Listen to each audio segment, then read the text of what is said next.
Hello. In the horror genre, it's typical to have that trope where the characters gather around a table and explain what the monster is to the audience. Bring back life form. Priority 1, all other priorities rescinded. We've all seen it. It's very comfortable. And people, general audiences, when they go to see a movie or sit down to be told a story of any kind, want to be comfortable. So I understand why this is done. If a geode is the mystery, the cool shiny stuff on the inside is the exposition. Every little detail perfectly spelled out for you, no need to stay up all night figuring it all out. But other times, it's a Schrodinger's cat of a mystery, an endless black hole circulating through your thoughts day after day, the Lovecraftian pull of the unknown. Because sometimes not knowing can be infinitely more powerful, intense, and dangerous than knowing all there is to know.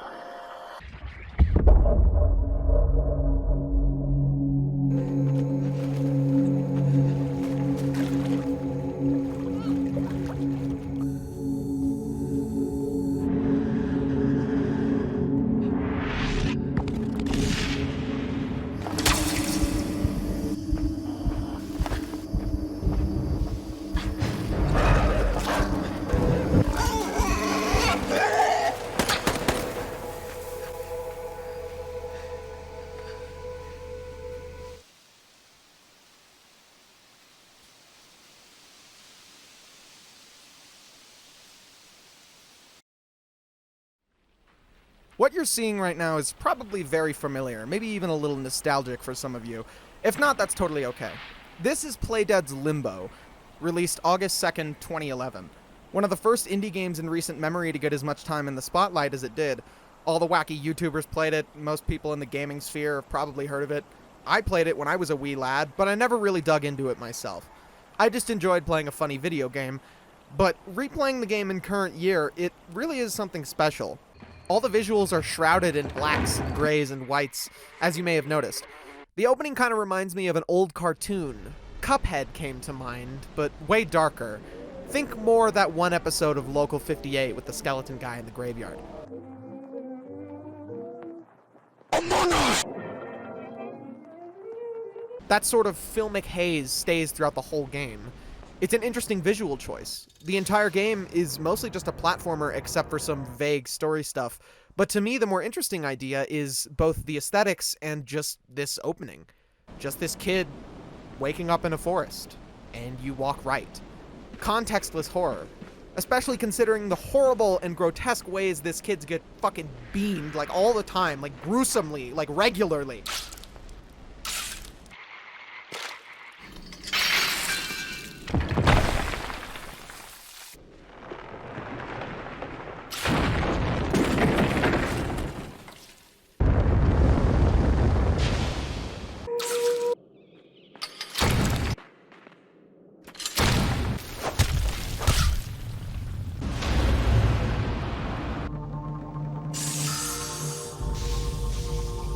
But overall, it's just vague platforming puzzles involving well-crafted physics systems and unique ideas.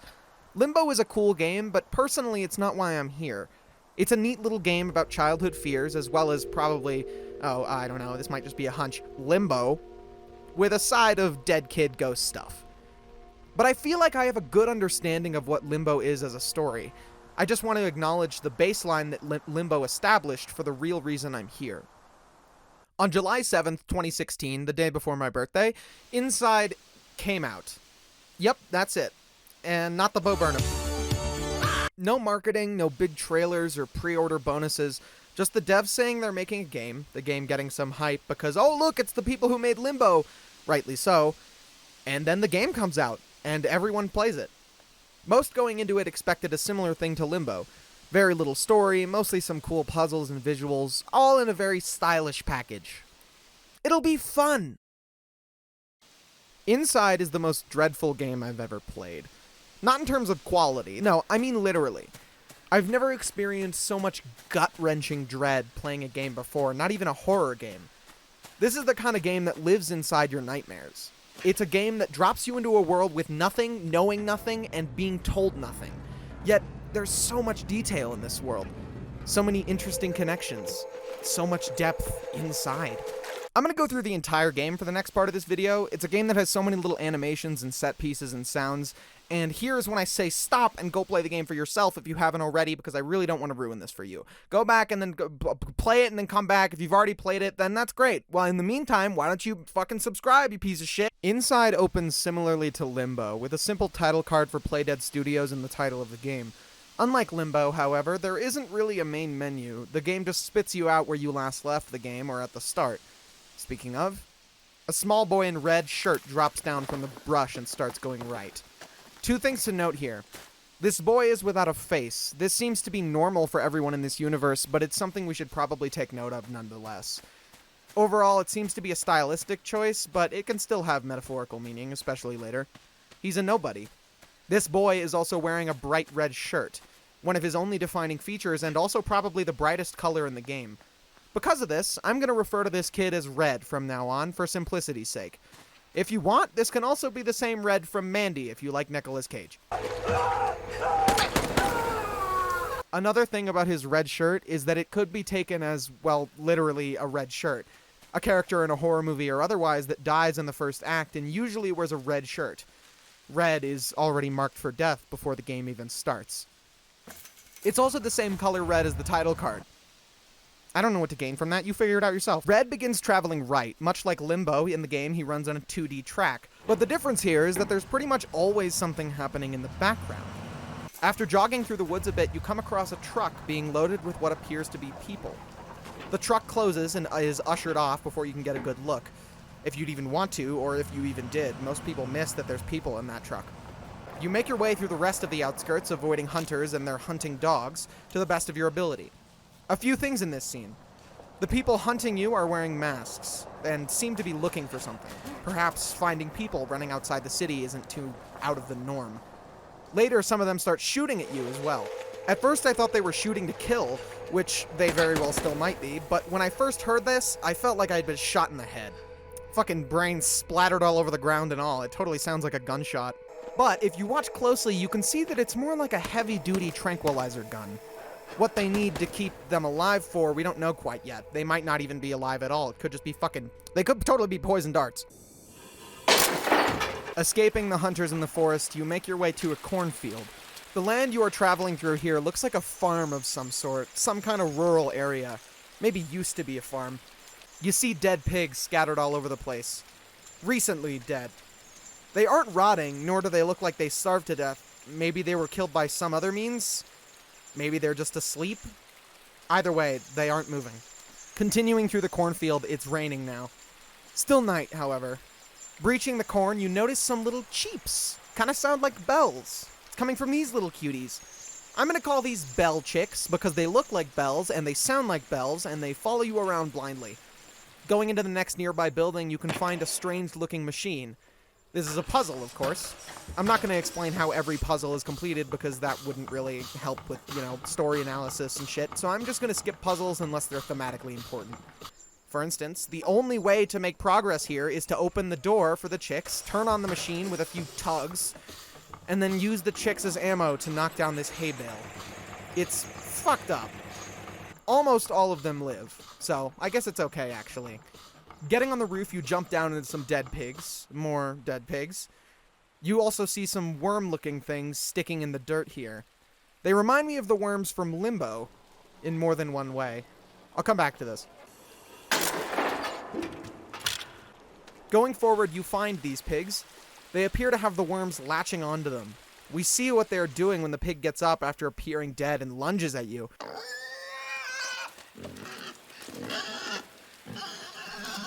After dealing with this very, very angry piggy, you can realize that it has a worm in his bum. You can pull it off and use the pig as a platform to progress here, but the worm appeared to make the pig extremely aggressive. Or maybe the pig was dead and the worm was using its body like a flesh suit. Although the pig was alive after you took the worm out, so just some food for thought. Using the pig to jump up into this helmet gives us our first major interesting moment. Putting on this helmet allows Red here to control these people? I'm gonna say people for now. It's arguable whether they are even alive or conscious, but it's intriguing. We have people being kidnapped and herded like animals, mind control worms controlling pigs, and now mind control helmets controlling people. I don't like that insinuation. Or even inswinuation? Okay, I'll stop. Moving forward, Red opens up this gate here, and we get our first and only real sunlight in the entire game. It's gorgeous. The style here is wonderful. Of course, however, it's quickly overshadowed by the looming city walls. We also see a line of shuffling mindless husks being herded into a truck. That's a good name for those. I'm gonna call them the Mindless. The kid is very spooked by the sight. He actually stares at a lot of things and reacts in a lot of different ways. Watch him. He's got a lot of subtlety in his reactions to things. Making your way through some soft puzzles,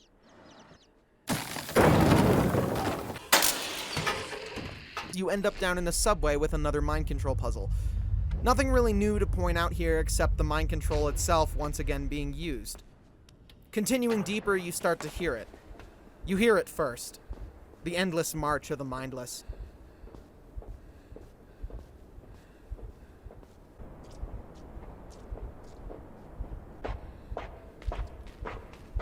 Where are they going? What are they doing? The only way to find out is to follow them. You keep your distance for a while, making your way through a room with a lot of dead people. Can't tell if they are/were mindless, as they're dead and they're not moving. But I don't really know if that matters. Here we can see the security system that has this society put in place to prevent escapes.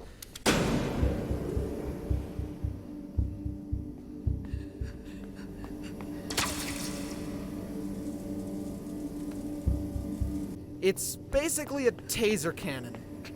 I wish I had more to say, honestly. These things are scary, but they just appear to be a security system. A very violent and insane totalitarian security system, shooting these large harpoons that also act as massive taser spikes. But it's how it is. Continuing onward, the distance you had from the marching mindless dissipates.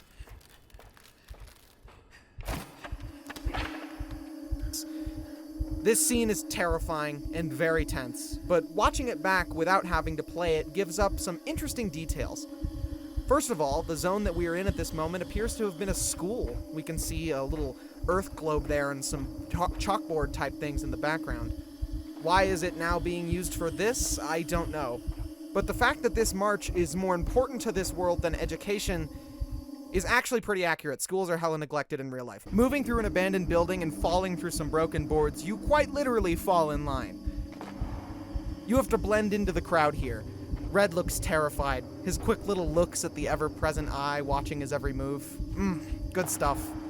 You can also see what there appears to be civilians and more guards watching this whole thing go down, all of which are wearing masks, except for the mindless. They appear to be testing the mindless, like how factory workers test a product before sending it out. The civilians appear to have kids with them as well, also wearing masks. I mean, if they're gonna learn, teach them young, right? They even have a baby. You're able to trick the ever-seeing eye, making sure you stay in line, as well as the guards and watchers. But you aren't able to trick the guard dogs, as they can sniff you out from the crowd. Do the mindless smell unique? Possibly they smell like corpses? You're forced back on the run once again, narrowly avoiding a broken neck by Doggo, again, and you use this helmet as a transportation system. It's interesting to think about why they have it set up this way, though. Was it for work? Was it for sacrifice? Moving over to the next area, you have your little guy jumped into this other mind control helmet, and now you're controlling two guys at once, Inception style. This is, kind of some mindfuckery. As now we know that this is possible, this idea will become very important to the core themes, so tuck it into the back of your brain. One person can control a mindless and then control another mindless through that mindless. Like a Gardic phone, but with consciousness.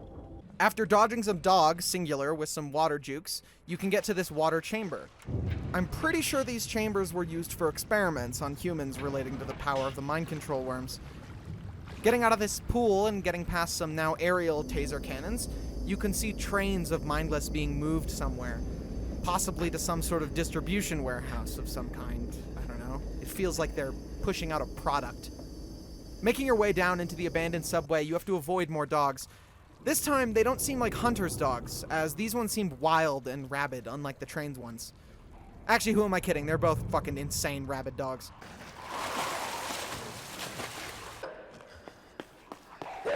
but still just as deadly without a trainer. Interesting that trained dogs and wild dogs appear to be both equally violent and terrifying. Getting past them in a pretty cool sequence, you make your way to a dock with a small boathouse. We see one guy at the edge while another guy comes up from the sub, and they appear to be talking about something. Maybe some research? But then again, these guys aren't wearing masks. It's almost as if the masks represent some sort of citizenship. If you aren't wearing one, you aren't any different than the mindless to everyone not paying attention. Makes you think about our boy in red, huh? These guys also react just as concerned and paranoid about being seen if they catch you here. Which is really interesting, as what would they have to worry about out here? Almost like they're feverishly in denial about how terrible their work is. Sneaking past and stealing their submarine, we delve deeper than ever before. The submarine marks a point of no return. Yes, we've been at points in the past where red can't go backwards, obviously, but something about this moist descent is especially dreadful. It's almost like the secret door portal from Coraline. It beckons. It knows your curiosity won't let you stay away.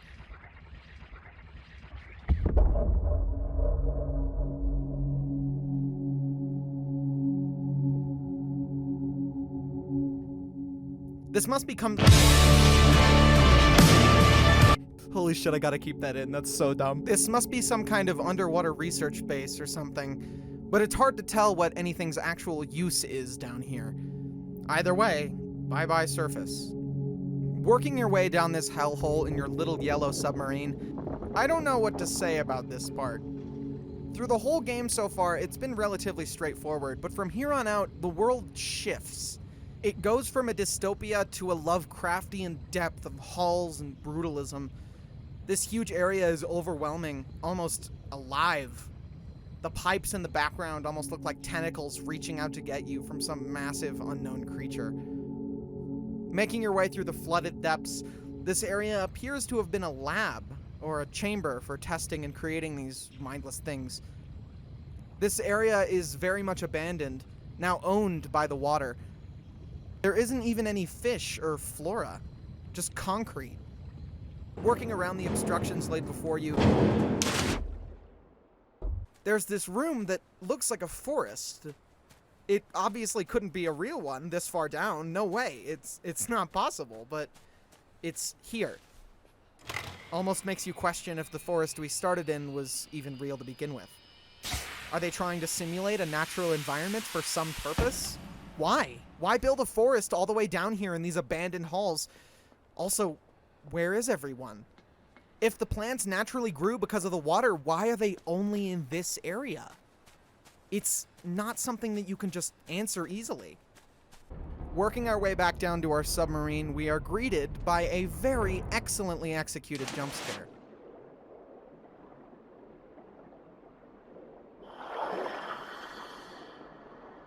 While I'm not the biggest fan of in-your-face scares, this one is a great example of it done right. It doesn't draw attention to itself. The only real jump scare sound that would come close to the stupid violin of most modern horror movies is the sound of it swimming away rather quickly. It's also in the foreground, while the boy usually hangs out around stage middle, about here. Our jump scare friend is practically on the screen, so you have to shift focus before you can actually see what it is, but it's long gone by then. Very well done. Moving on, we see what the creature was in the next room.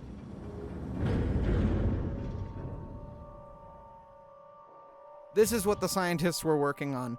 Some sort of human experimentation, maybe trying to improve humanity. No, that's probably too optimistic. It's probably something worse. Either way, it hates the light. Better keep it on it, because this thing desperately wants to drown you. I think I'll call it the Siren. Working your way through the flooded labs and past the Siren, you're able to surface once more. Wait, but how? We're hundreds of miles underground at this point, under fucking huge amounts of water. This can't be the surface. Yet here you are, making your way towards this looming colossus of a building. At best, it's some sort of massive cave.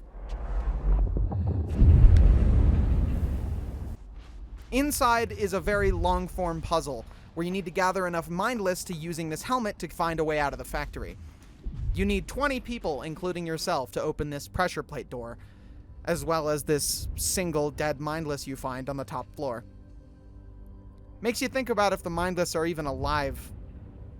Either way, the sacrifice is one for the good of the many. Except for one. Getting out of the factory and treading deeper, you are greeted by the shockwave. It obliterates everything and anything within it. Judging by the way it disables lights in your helmet when you first enter, even before the actual hit, makes me think that this is some sort of form of very strong EMP. There isn't much to say about this other than the area itself. It's just empty. There's no people here, just a bunch of test dummies and abandoned buildings. What did they use this for? Why? Is this some natural occurrence? Are they testing it? Perhaps it's some sort of government weapon, or maybe just some sort of impossible phenomenon deep underground. We aren't allowed to know. Escaping the shockwave, you enter an elevator and are forced lower down.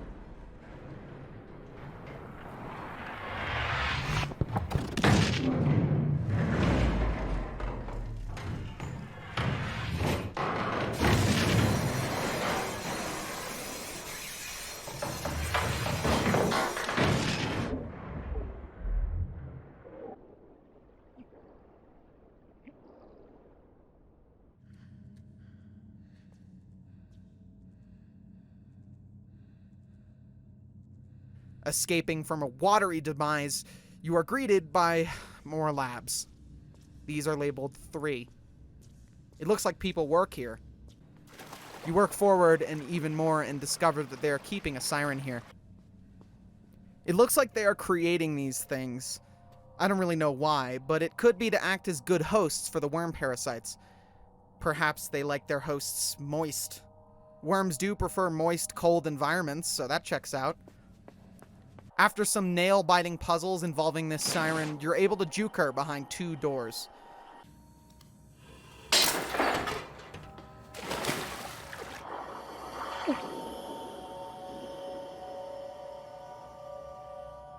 Seems fine for now.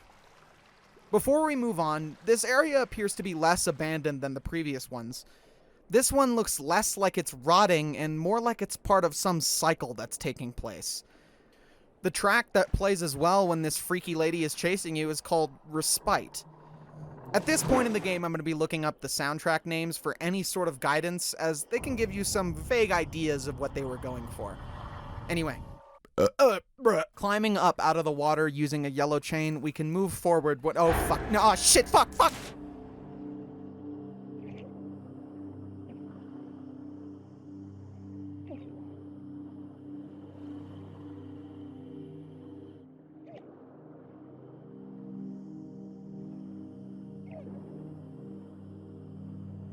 This scene is perfect. It's probably my favorite in the game. It plays on how you've been brutally dying over and over throughout this game, even being drowned by this very siren. But this time, you're dragged into this, whatever this is. The song backing this scene is titled Unfathomable. It's also the name of the secret in the area. This was, for me, the perfect way to think of this moment. An utter paradox, a break in reality. It's definitely still real, but how does one define what is real in a world like this?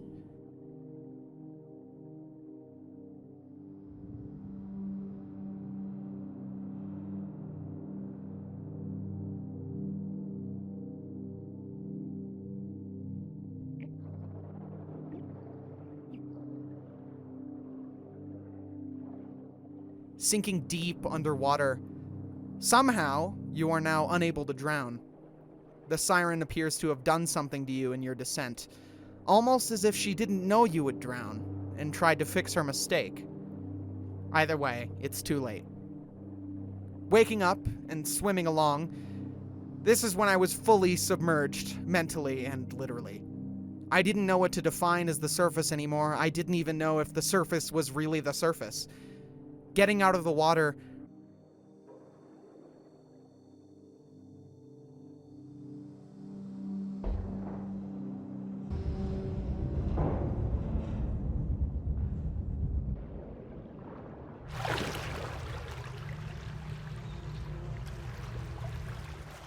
Red is still breathing. You can hear it, somehow.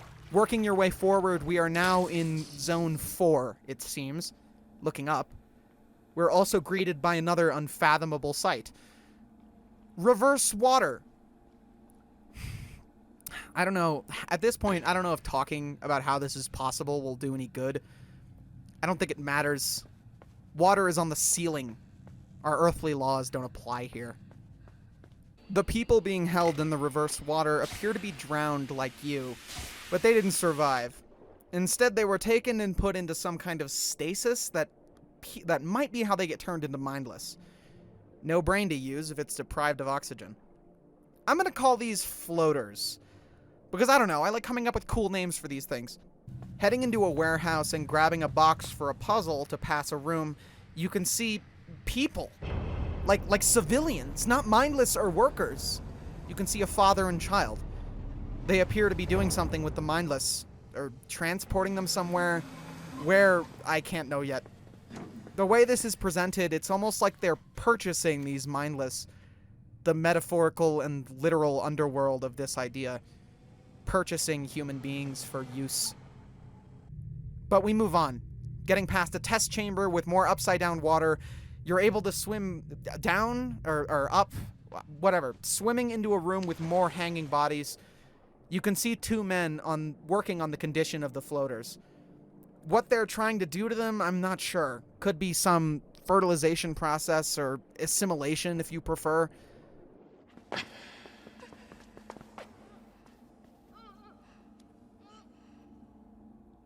Lowering or raising, I don't know, the water level.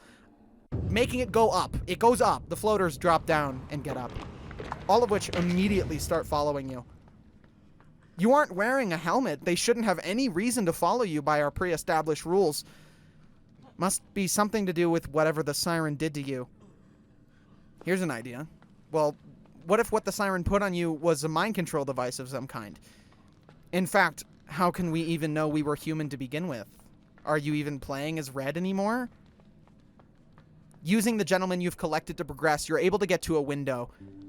From a distance, you can see people rushing into a large building. What are they going to see? Why are they in a hurry? This is also the cover image of the game when you play it on console or anywhere else. It seems important somehow, but you're locked behind a window at a distance. Getting down using your boys, you're forced to leave your companions behind as you venture inside the large building. From here on out is your final warning for spoilers, including the true secret ending, so if you don't want that ruined, now's the time to leave. Entering the hub of Zone 4, you spot computers left on, cigarette butts left on ash, phone calls dropped mid-sentence. This is something big. They have chambers set up to view and record the mindless.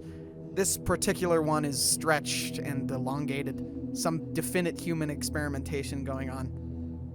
Running past another containment cube, a scientist runs past you, not wearing a mask. Interestingly, he sees you, makes direct eye contact, and pays no mind and continues. Whatever he is going to is more important than some loose kid. Finally, you come up at what they're looking at. A large tank with glass windows on the front. You're able to squish up against the glass with everyone else. More come frantically driving up to see. They notice you too, but can't seem to care. Transfixed. The way the camera is framed, we still aren't allowed to see. I specifically say we aren't allowed, because this isn't something for you to see through pane glass. You step back to make your way towards the inside of it. The oozing whale tones follow you as you get closer. Traveling along, passing more scientists looking directly into the pool, you come to an impasse, a ladder going up and down. The upward level beckons, but not yet. You go down, deeper down, deeper down. Finally at the pool basin, you jump in, breaking the vent leading into the bottom, turning off the fan, turning it back on, swimming down, grabbing, and as the gates open, a bright white light hits you. The music swells, so you let go, ascending. Immediately, you're stripped of your privacy. Your clothes ripped off your body and you're thrust in front of the audience you once stood beside. First, you lose your privacy. Turning to look at what they are looking at, a giant amorphous ball of flesh and mass floats before you. Limbs and faces and hands stick out jarringly, fitted with 4 mind control helmets. It's disgusting. What is it controlling?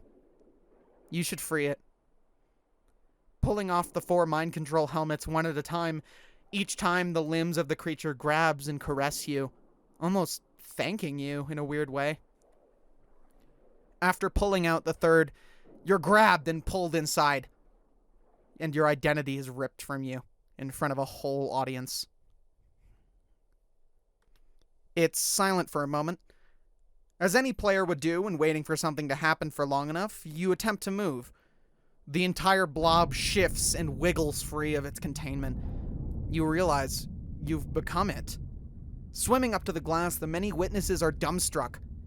You grab with your 1,000 hands and you grab and pull. You've been shot, choked, drowned, chomped, electrocuted, squished. I'm sick of this shit. I must stress, this is a very quiet game. Throughout the whole game, you are silent. Nothing but your breathing and footsteps.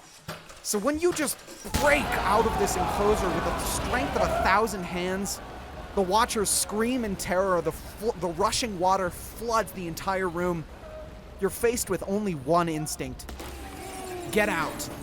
Like a bull in a china shop, you stampede, a ball of moaning, laughing, crying, screaming. Every human emotion is forcefully stolen and smashed together.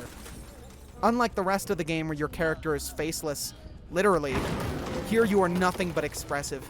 Horrible, slimy, wet, moaning, groaning with every movement.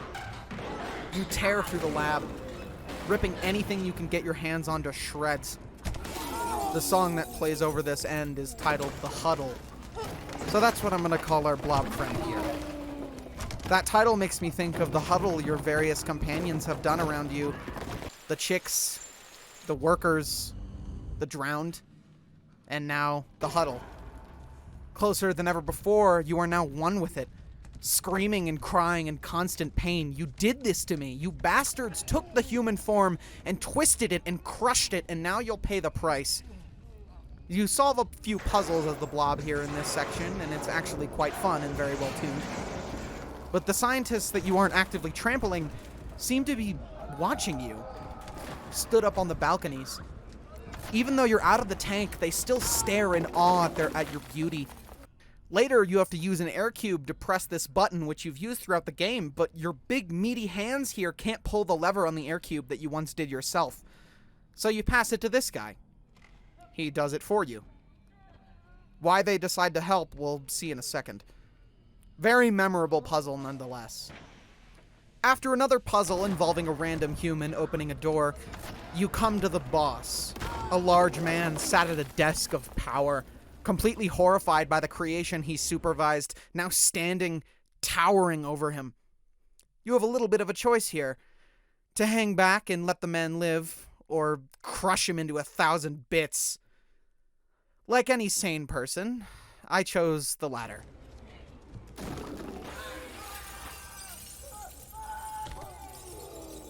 Interestingly, his limbs move around after he's dead here. I don't really know how to interpret that, but it's fucking weird. After that, you end up in a huge dark room with a circle and a dangling air cube hanging by a chain. If you look closely in the background, you can see a huge crowd of people. Scientists, bystanders, parents, children sat in the front row, almost like a school assembly. But it's all to watch this thing get contained. You fall into the water, betrayed. But it's a betrayal that is almost expected. They created you. Why would they have any reason to help you other than for their own benefit? Upset, you tear out of your enclosure. The people don't seem to notice as there isn't any glass. They just assumed the job was done when there was nothing to be seen. Escaping the hole, you surface. This moment also helps me realize how unnatural this form is on land. All the music cuts, the urgency is gone. Underwater, it almost looks peaceful, like an octopus, one with the water. The fish even swim with you as they did before.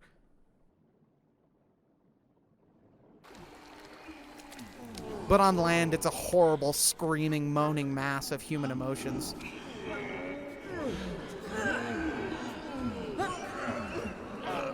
Emotions that are tired, shredded and pieced back together in the wrong places like a bone healing in the wrong position, broken, misplaced, twisted by human curiosity. With one final act of defiance, you break out, released from inside this massive concrete hell, rolling into a small glimmer of what you most likely assumed was sunlight.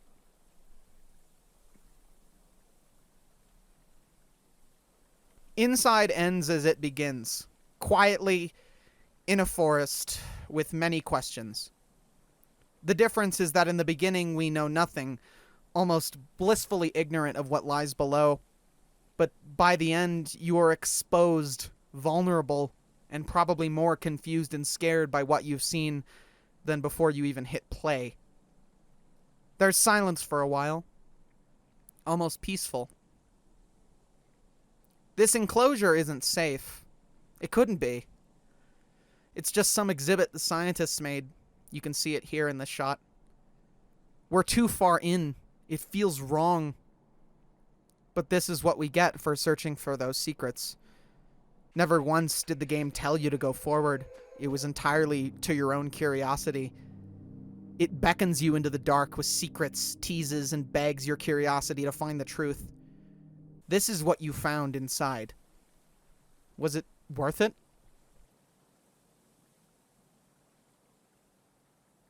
What I didn't tell you, although many of you might know and have been waiting with bated breath for me to talk about it, was that throughout the whole game, there are secret rooms and hidden areas throughout your descent. Their tell is a yellow wire leading to a secret, hidden sphere with lights all around until you turn it off. And it goes dead. This appears to be some sort of massive server system backup. For what? Well, I'm getting there. Getting every single one allows you to come back to this ladder, where we once descended into the mass of flesh and hate. Instead, we ascend into this small room where all the yellow wires lead to. Crossing the entire landscape across the whole path you've traveled, hidden out of your view. The room you enter up is the ladder. It's beautiful. Grassy, calm, yet mechanized and ominous. It contains a board that seems to display the locations and states of all the nodes. If they are all lit up, the giant sphere is open, and you can go inside. Although you're unable to see Red, instead of him turning off the machine, it's almost like you, the player, yourself, turned it off. Your character is not in view anymore when you're inside the sphere, so at least how I reacted is to look down at my hands and did what I did before. I held the button and moved right, and then it clicked. It felt personal. Shutting it off and walking back to your path, the board in the back of the room is now lit up on one spot.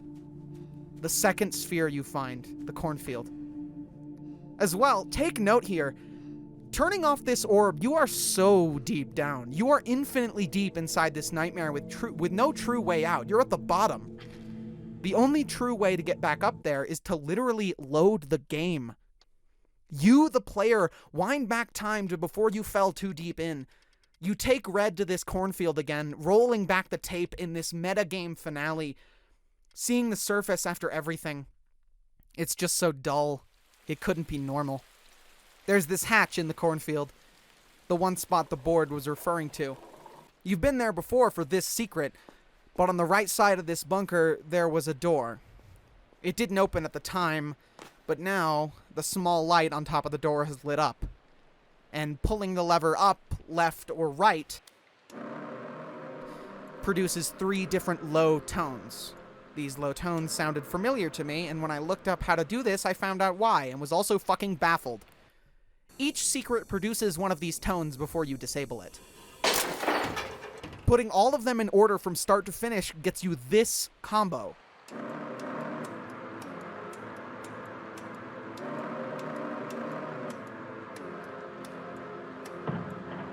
This secret could only be completed by someone who is either paying very close attention or looked it up like I did.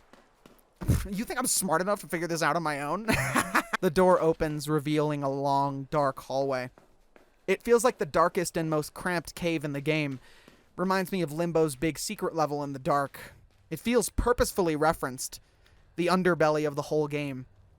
But while that ended in bragging rights, this one ends in a large office room. Kind of looks like a sewer headquarters. In the far back is what appears to be a computer setup with a helmet and all the yellow wires hooked into the computer and attached to the mind control helmet. Going to the end of the room, you pull open a vent and pull a wire and shut it all off for good.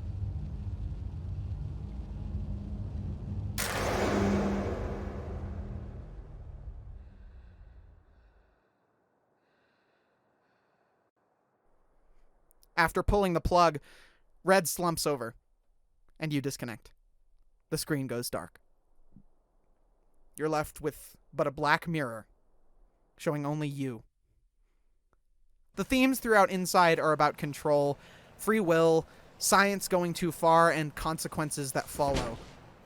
But the most powerful element of this story for me was that final twist in the secret ending. Everything was you. The cause of this entire nightmare was not caused by the world and the people living in it, but it was caused and created by your curiosity to find the truth. Well, you found it. Are you happy? Do you feel satisfied? I don't. I feel like I can't go back to before I braved those depths. I can't leave now. I'm too far down. Too deep inside.